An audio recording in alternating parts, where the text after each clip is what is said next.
அத்தனைக்கும் அவங்க நம்ம வீட்டுக்கு வந்துட்டு போனது ஆனந்திய பொண்ணு பாக்குற விஷயமா தான்.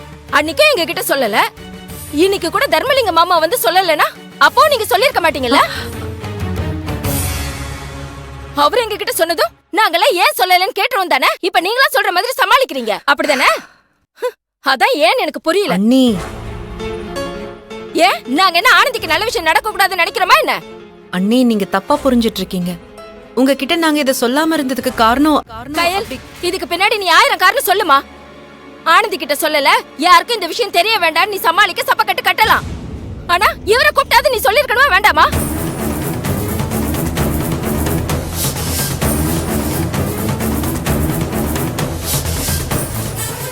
ஆனந்தி கிட்ட இவரை சொல்ல வேண்டாம்னு சொன்னா சொல்லாம இருக்க போறாரு. அதை விட்டுட்டு இவரை ஒதுக்கி வைக்கிறது ரொம்ப தப்பா இருக்கு கயல். அண்ணி, ஏன் அண்ணி இவ்ளோ சீரியஸா எடுத்துட்டு இருக்கீங்க?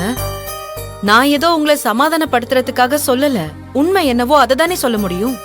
சத்தியமா மூர்த்தி கிட்ட உங்ககிட்ட சொல்லக்கூடாதுன்னா எதுவுமே கிடையாது.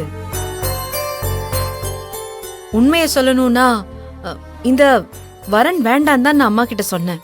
ஆனந்தி படிச்சிட்டு இருக்கா, அவளோட படிப்பு கெட வேண்டாம், அவளுக்கு இன்னும் சின்ன வயசுதான், அவளோட லட்சியம் டாக்டர் ஆகணும்னு. அதனால இந்த கல்யாணம் நடக்க வேண்டாம் தான் சொல்லிட்டு இருந்தேன். அம்மா தான் வந்திருக்கிற வரன் நல்ல வரனா இருக்கு, என்னன்னு நம்ம பாசிட்டிவா பேசுவோம்னு நினைச்சாங்க. அவ்வளவுதானே தவிர இத மூர்த்தி கிட்ட மறைக்கணும், உங்க யார்கிட்டயும் சொல்லக்கூடாதுன்னுலாம் இல்ல. ஏய், நீ எல்லாத்தையும் தப்பா தான் எடுத்துப்பியா? கையில ஒரு விஷயத்த பண்ணா அது கரெக்டா தான் இருக்கும். அவன் என் தங்கச்சி, அவன் எதுக்கு என்கிட்ட சொல்லாம மறைக்க போறா? இது பாரு, ஆனந்தி படிக்கணும்னு கையில் நினைக்கிறா, அம்மா வந்து நல்ல வரன் வந்திருக்கு, அவளுக்கு ஒரு கல்யாணம் பண்ணி வைக்கணும்னு நினைக்கிறாங்க. அவங்களுக்குள்ளே கருத்து வேறுபாடு இருக்கு. அதுக்கப்புறம் என்ன ஏதுன்னு நம்ம கிட்ட சொல்லாம போயிட போறாங்க. அதுக்குள்ளேயே மூஞ்சி தூக்கிட்டு வந்து பிரச்சனை பண்ணிக்கிட்டு இருக்க. உனக்கு என்ன பொழுதே போகாதா? ஏதாவது பிரச்சனை பண்ணிக்கிட்டே தான் இருப்பியா? ஐயோ மூர்த்தி, ஏங்க பிரச்சனை பண்ணணும்னு சண்டை பண்ணணும்னு நான் நினைக்கலங்க. நான் உங்களுக்காகவும் உங்க மரியாதைக்காகவும் தான் இப்ப பேசிட்டு இருக்கேன். அத புரிஞ்சுக்காம நீங்க என்கிட்ட கோவப்பட்டுட்டு இருக்கீங்க. ஏய், நீ எனக்காக ஒண்ணும் பேச வேணாம் தாயே. எப்பவும் சாதாரணமா அந்த பழைய தனமாவே இரு. மூர்த்தி ஓகேவா? மூர்த்தி மூர்த்தி நீ இரு மூர்த்தி, இத பிரச்சனையாக்காத. அண்ணி, இந்த விஷயத்த சொல்லக்கூடாதுன்னுலாம் இல்ல, நேரம் வரும்போது சொல்லலாம்னு நினைச்சோம், அவ்வளவுதான். இது உங்க மனச காயப்படுத்தி இருந்தா நான் உங்ககிட்ட மன்னிப்பு கேட்டுக்கிறேன். கயல், நீ எதுக்கு மன்னிப்பு கேட்டுட்டு இருக்கா? இப்போ நீ வேலைய பாரு. ஏய், அவ மூஞ்ச தூக்கி வச்சுக்கிட்டா வச்சுக்கிட்டோம், ரொம்ப ஓவரா பண்ணிக்கிட்டு இருக்கா. மூர்த்தி விடுன்னு சொல்லிட்டு இருக்கேன்ல, அவங்க மனசுல பட்டதை சொல்றாங்க, இத நாங்க பேசிக்கிறோம். என்ன கயல் நீ இவ்வளவு சொல்ற? அவ மூஞ்ச தூக்கி எப்படி வச்சிட்டு இருக்கா பாரு. என்னதானோ கையில் அதுக்காக உங்ககிட்ட மன்னிப்பு கேட்டாதான் உன் கோபம் குறையுமா? மா, என்னமா நீ? அவதான் கோவப்பட்டுட்டு கற்பனை பண்ணிட்டு ஏதோ ஒன்னு பேசிக்கிட்டு இருக்கா. நீ போய் அதை போய் பெருசா எடுத்துட்டு மன்னிப்பு கேட்டுக்கிட்டு இருக்கா. விடுமா. இங்க பாருங்க அத்தை, நான் உங்ககிட்ட மன்னிப்பு எல்லாம் எதிர்பார்க்கல. எங்க கிட்ட ஒரு வார்த்தை சொல்லலையேங்கிறதா என் ஆதங்கமே.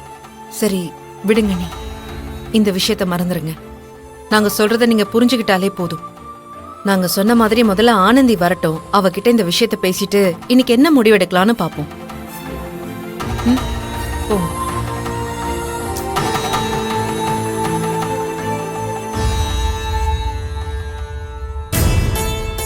இவ திருந்தவே மாட்டா கையில. விடு மூர்த்தி. போற பாரு, ரொம்ப ஓவரா பேசிக்கிட்டு இருக்கா. போய் சமாதானப்படுத்து.